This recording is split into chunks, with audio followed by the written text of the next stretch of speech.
And we are staying on top of that breaking news here at 6 a.m. The search is on for a suspect who shot a person in Pacific Beach. Yes, this happened on Jules Street near Roosevelt Avenue. News 8's Chris Groh is live at the scene in PB with the very latest. Good morning, Chris. Yeah, good morning. We did just receive an update from the lieutenant here on scene. Let's start with the fact that, again, the suspect, again, still out on the loose.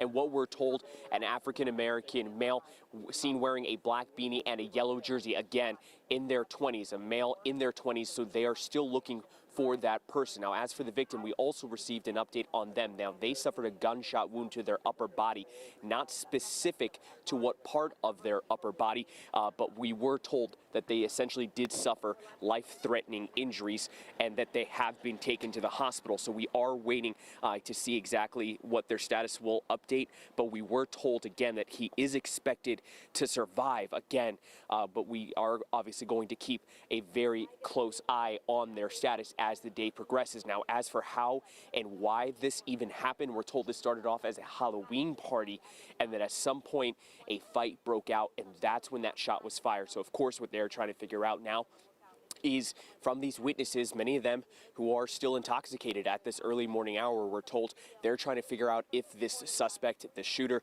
knew this victim and what led up to the fight, and then what led up to that person opening fire, if they were invited to this party, if it's something where they just showed up. So again, a lot of unknown right now.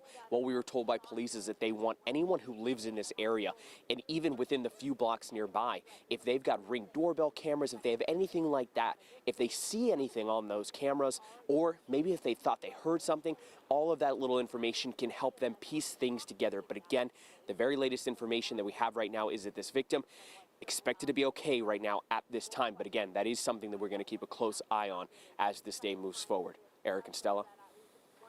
Chris, thank you for that. And right now, travelers are feeling the impact of a weekend full of cancellations and delays, this time on American Airlines. Yeah, hundreds of flights have been impacted by this nationwide, including many in town here. News 8's Evan Ronnie live at San Diego International now with an update for us here this morning. Good morning, Evan. Stella, Eric, good morning to you. Just 2 minutes ago, American Airlines announced they've canceled another 250 flights as of now, our Monday morning. This was after an American Airlines spokesperson said they didn't expect the delays and cancellations to continue into this week, but now more than 2,000 flights in total canceled between Thursday and now today. 36% of the flights scheduled for American Airlines on Sunday itself. And now as we head into the week, more and more to come. The airlines need to be less aggressive in their scheduling. They're just trying to fly as many places as they can, and then when there are problems, things go really bad fast. So by late Sunday night, American had canceled 1,022 flights. That was 36% of its schedule for the day, according to tracking service FlightAware. The airline says the trouble began Thursday with high winds shutting down their busiest hub out of Dallas-Fort Worth. From there, a cascade effect where crews weren't able to get in position across the country for the weekend. So by the end of that weekend, 1,900 flights were canceled. Now again, another 250 as of your Monday. You might remember last month when a nearly identical issue arose at Southwest Airlines, with some speculating that the COVID-19 vaccine mandate was a cause. The union representing American Airlines warned earlier this month that staffing shortages could start as the holiday travel season begins if employees were to lose their job. So far, American has not said that this weekend's cancellations are related at all to the vaccine mandate. However, with now more than 2 airlines seeing the struggles over the course of October, and as we head now into the month of November, many are wondering whether or not these airlines are going to be able to handle the influx of crowds coming into these flights, and including at these airports like out of San Diego as we head toward the holiday season. Now, flights are starting to pick up and are soon about to begin taking off out of San Diego International. A good idea to check your flight status before you head out the door. As I mentioned, many cancellations and delays, including out of San Diego International. Stella, Eric, I'll send things back to you. Evan, thanks for that. A man is dead after being hit by a car that was taking part in an illegal street race in Otay Mesa. It happened around 6 yesterday morning on Kearns Road in an industrial area just off Santa Viva Road. The 28-year-old driver of a Mustang lost control of his car, veering off the road and onto the sidewalk, hitting one of the spectators. An employee of a gas station that's nearby says illegal racing happens there all the time. It happens every Friday or Saturday nights. They come here and they come put gas, they're fixing their cars, and then they leave. Police say most of the people ran away from the scene when they arrived. The driver was detained, but we have not learned of any arrests. Today, a domestic violence forum series will begin to address the growing crimes specifically in the Filipino-American community. There have been 3 domestic violence homicides within the Filipino community in the past 6 months alone. Officials say that includes cases like Chula Vista mother Maya Miliete and Ana Abulaban, who was shot and killed at a downtown high-rise. One of the forum's organizers says she hopes this will encourage people to speak up. Historically, our Filipino community, we do not talk about issues at home. It is taboo to share, domestic violence happening or going to therapy to address some of these issues. The forum will have speakers including District Attorney Summer Stephan. It starts at 5 p.m. and you can find a link at cbs8.com. New this morning, over 5 million people around the world have now died from COVID-19. That is according to data from Johns Hopkins University. Nearly 2 years after the coronavirus pandemic first emerged in China, the world continues to battle the highly infectious Delta strain of the virus.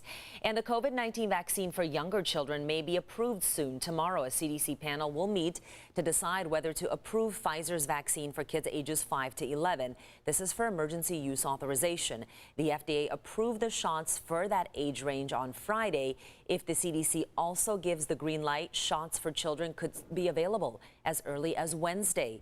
Children would likely get a smaller dose than adults, with 2 shots taken 3 weeks apart. Meanwhile, though, Moderna says the FDA needs more time to review the risk of heart inflammation in its COVID-19 vaccine for those between the ages of 12 and 17. Moderna predicts the review might delay emergency use authorization of its vaccine for this age group until January. It also said the review would delay its application for its vaccine in younger kids. Well, today marks the start of Dia de los Muertos, or Day of the Dead. It's a centuries-old tradition remembering and honoring loved ones who have passed away. And this morning, local leaders are getting ready to observe the holiday. They're setting up an altar known as an ofrenda outside the County Administration Center to honor the lives lost to COVID-19. Officials say this year's ofrenda will have more pictures, more candles, and overall bigger footprint than last year's display. Taking a look outside, let's go ahead and check in with Netta. We're not going to see much of that sunshine today. Yeah, a little cloudier, especially, we're waking up to the marine layer and the high clouds. But this afternoon, it does look like we might get a moment of clearing before the marine layer rolls right back in again. Looking at downtown San Diego, it is starting off in the low 60s downtown, but outside of downtown, we're a little cooler in the 50s for most of you. So this view right here from Mount Woodson, you can almost see it. That's the marine layer right there. I know it's still dark, waiting for that sunrise. It's taken its time, 7:07 this morning. And then we also have these wispier high clouds, so it should make for a really pretty sunrise when it does happen. Temperature-wise, like I mentioned, in the low 60s downtown. A lot of you in the 50s right now. 57 in Carlsbad and Del Mar, 50 in Poway. You just dropped to 49 degrees in Escondido, so it is fairly cool right there through some of our foothill communities. And that's also where that fog is starting to just kind of roll around, right through Ramona into the foothill region there. Higher elevations as you go up, it looks like that's where those clouds are sitting. Now, most of the coast, you do have the marine layer, but it's sitting up a bit higher. Not expecting to see much drizzle just yet, although some of our forecast models are showing the possibility. As I look at our satellite imagery, you do see a bit of green, a little light stuff coming on over the ocean, but this is where the bulk of that moisture is. A lot of rain hitting Northern California. That's expected over the next few hours, and then that snow, it's coming down over those higher elevations throughout the Sierra Nevada mountain range. So let's take you through your rain cloud forecast model, and you can see right here, just clouds. We're not noticing any little greens showing up. So if you do get anything, it'll be really light mist. The afternoon, temperatures in the low 70s, so it should feel pretty nice. In fact, today's our coolest day of the week. Our temperatures are only going to go up from here. So 73 in Escondido and Ramona today, 71 in Poway, Miramar, downtown San Diego as well, and then places like Carlsbad and Del Mar staying right there in the mid to upper 60s for the most part. So it's a below average kind of day, and then things will be warming right back up by the middle of this week especially. So we'll show you all of that coming up in just a few minutes.